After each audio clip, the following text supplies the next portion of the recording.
Lembra, se você assistiu a aula de caseado, eu ensinei vocês, eu mostrei para vocês qual que é o desenho do ponto caseado. Ele vem para frente, vai para trás, volta, vai para um lado e para o outro. Quando ele faz a perninha e volta, quando ele voltou, acabou o ponto.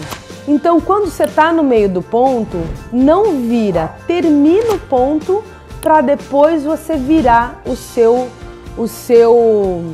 tecido de baixo, né? A orientação do seu caseado. Por quê?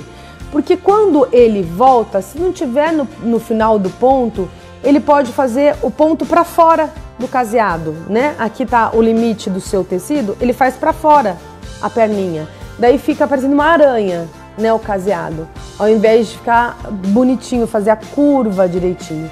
Então, é necessário que você termine o ponto para virar a direção do tecido. Senão também os dentes, as perninhas do caseado também vão ficando inclinadas, elas não fazem a curva junto. Então tudo isso forma a estética do ponto.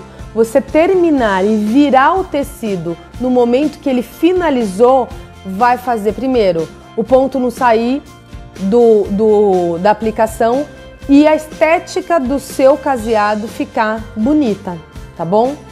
Minha sugestão, pega um pedacinho, treina a curva. O caseado você não precisa treinar, você pode já fazer na peça, mas treina a curvinha para você entender como você até a sua máquina. A minha máquina, eu disse na aula que eu paro um pouquinho antes de finalizar o ponto. Eu tiro o pé do pedal um pouquinho antes, porque daí o pedal, a energia da máquina, ela faz ela andar um pouquinho mais. Se eu tiro o pé, quando acaba o ponto, ela faz mais um. E daí eu perco o ponto da finalização.